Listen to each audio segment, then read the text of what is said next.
A 911 call, a teenager, and a mother who arrived just in time. But what happens when the truth hits harder than the accusation? The sun hung low over Willow Creek, an affluent neighborhood where the lawns were perfectly edged, the driveways were freshly sealed, and the sidewalks barely had a crack. It was quiet, almost too quiet, except for the occasional dog bark or the hum of a luxury car rolling down the street.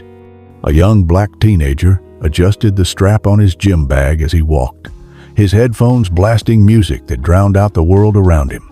He had just finished a grueling basketball practice at his high school, and after a long day of classes and drills, he was exhausted. Normally, he'd take the bus home, but today, he decided to cut through Willow Creek. He wasn't unfamiliar with the neighborhood. His best friend lived just a few blocks away, but he also knew it wasn't a place where people expected to see someone like him walking alone. Inside one of those pristine homes, behind a large bay window, a woman named Sarah was watching. She had lived in Willow Creek for years. She knew every face, every car, and every routine on her street. And right now, something didn't sit right with her. A teenage boy, tall, black, athletic build, walking alone, a bag slung over his shoulder. She felt a twinge of concern. Or was it something else? Sarah reached for her phone and hesitated. Maybe he was just passing through. Maybe he had a reason to be here. But doubt crept in, fast and unrelenting. What if he was up to something? What if she ignored it? And later that night, she saw a story on the news about a break-in just a few houses down. She felt a pit in her stomach. Better safe than sorry, right? Sarah took a deep breath and dialed emergency services. Yes, I'd like to report a suspicious person in my neighborhood. But Sarah didn't know that the teenager wasn't just any kid, and she definitely didn't know who his mother was. She kept her eyes on him as she spoke to the dispatcher, her fingers gripping the phone just a little too tightly. He's walking down my street, looking around like he's scoping out houses. I don't know who he is, and he's carrying a bag. The dispatcher's voice remained calm. Can you describe him? Sarah's lips tightened. He's tall, black, wearing a hoodie, gym shorts. He has a bag. I don't know, but it doesn't look right. The dispatcher asked if the young man was doing anything illegal. Sarah hesitated. Well, no, not exactly, but I've never seen him before. This is a quiet neighborhood. That was enough. The dispatcher assured her that officers would be sent to check it out.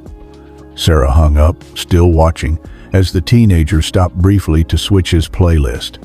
He had no idea what was coming. A few streets away, 2 officers were in their squad car when the call came through.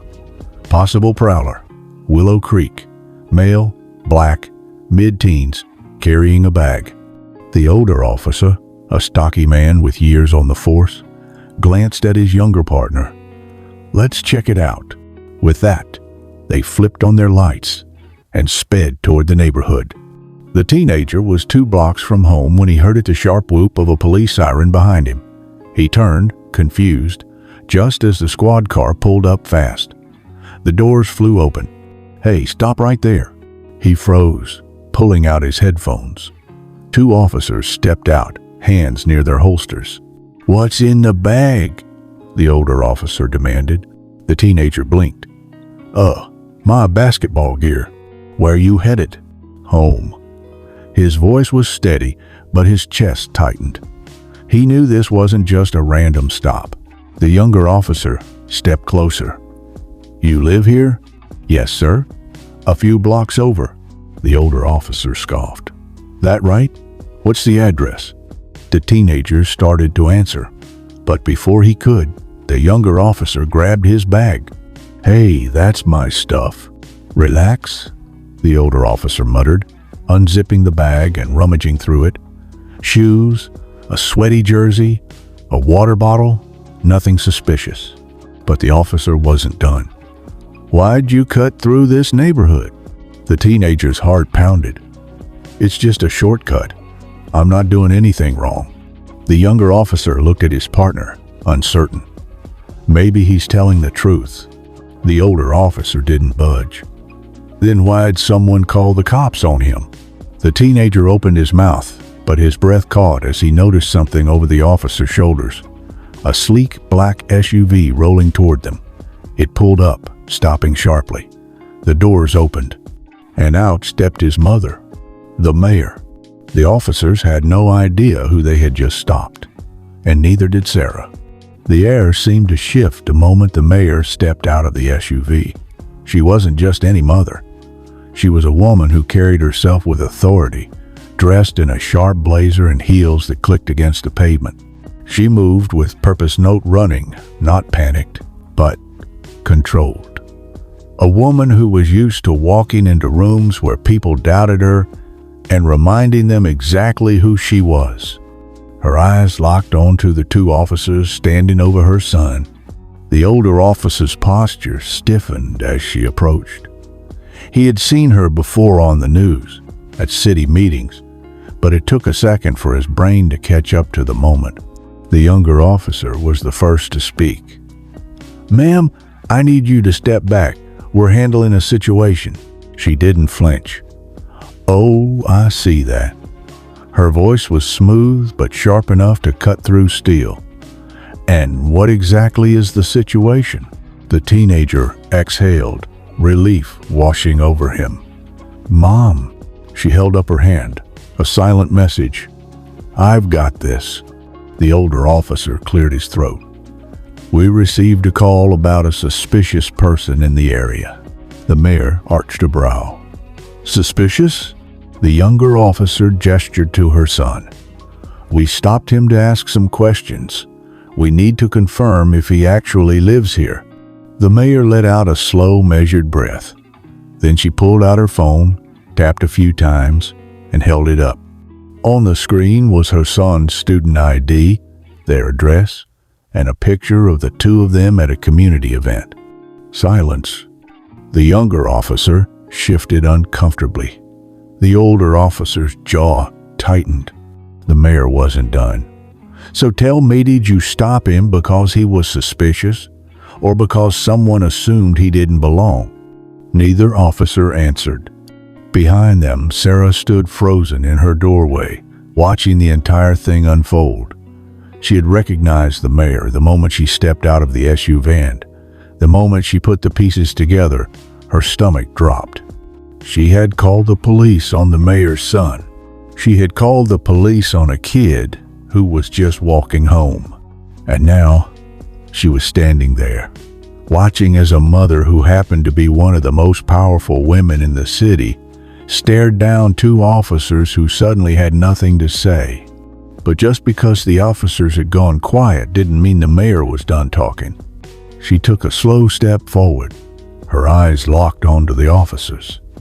The air felt heavier now, like everyone was holding their breath, waiting to see what she'd do next. She didn't yell. She didn't curse. She didn't have to. Her voice was steady, precise, cutting. "You searched his bag. You questioned where he lived. You assumed he didn't belong." The older officer squared his shoulders. "We were just following procedure." The mayor tilted her head slightly. "Procedure?" The younger officer shifted uncomfortably. "We got a call about a suspicious person." The mayor took another step. A teenage boy walking home. Neither officer had an answer for that. She turned, finally looking directly at Sarah, who stood frozen in her doorway. "Was it you?" Sarah opened her mouth and shut it. The weight of the moment crushed her. She didn't mean for this to happen. She didn't think it would go this far. She wasn't racist, she told herself. She was just being cautious. But now, she was staring at a mother one who had to leave her job, rush into her own neighborhood, and defend her son from the police over nothing. Sarah's face turned red. She swallowed. I just thought..." The mayor cut her off. "You thought what?" Sarah had no answer. That wouldn't make her sound exactly like the person she never wanted to believe she was. The mayor's gaze didn't waver. Do you know what could have happened here? Sarah looked down. The teenager could have been tackled, arrested, slammed against a squad car for resisting, or worse. And all because a woman who had lived in the same house for years decided that the sight of a black teenager with a gym bag was enough to dial emergency services. The mayor didn't need to say it. Sarah already knew. The officers knew too. But instead of apologizing, the older officer shifted. If there's no issue here, we'll be on our way.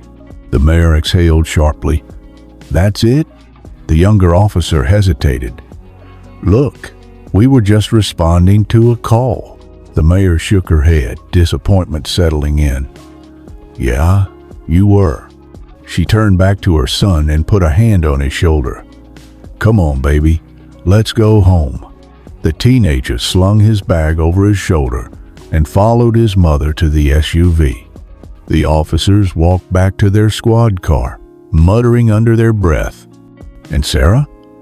She just stood there, arms wrapped around herself, watching them drive away. But for the teenager, for his mother, for every family that has had to explain their existence in spaces they have every right to be in, this wasn't over. The ride home was quiet. The teenager sat in the passenger seat, staring out the window, replaying everything in his head. The flashing lights, the way they searched his bag like he was a criminal. The way the officers had looked through him, not at him. His mother gripped the steering wheel a little tighter. She knew this moment would come eventually. She just didn't think it would happen so soon. After a few minutes, she spoke. You okay? He let out a slow breath. I don't know. She nodded. I get it. He turned to her. What would have happened if you weren't there? Her stomach clenched. She didn't have an answer she wanted to say out loud. Instead, she reached over, squeezing his hand. You did everything right, he sighed. And it still didn't matter. She looked at him then, really looked at him. A kid, still sweaty from basketball practice, still carrying the weight of a moment that never should have happened. She knew this wasn't just about today. It was about every story like this. Every kid like him. Every parent like her who had to teach their children how to move in a world that saw them as a threat first, a person second. And across the neighborhood, Sarah sat in her living room, staring at the phone in her hands, the same phone she had used to call emergency services, the same phone that could have been the reason the teenager never made it home. Her stomach twisted. She thought she was being cautious. She thought she was protecting her neighborhood. But now, she realized she had just been afraid. And for the first time, she had to ask herself, afraid of what? She looked at the screen of her phone. And then, for the first time, she asked herself the question she had spent her whole life avoiding. What if the danger wasn't him? What if it was her? Now ask yourself, how many times has a call like this ended differently? How many stories like this don't end with a parent showing up just in time? And how many times do people like Sarah get to walk away, never thinking about it again? This isn't just a story about one afternoon in one neighborhood. It's a reality that plays out every day. Maybe it's time we stop pretending not to see it. Maybe it's time we do something about it. If this story made you think of it for a second, then share it. Talk about it. Learn from it. Because the next time someone like Sarah picks up the phone, the person on the other end might not be as lucky.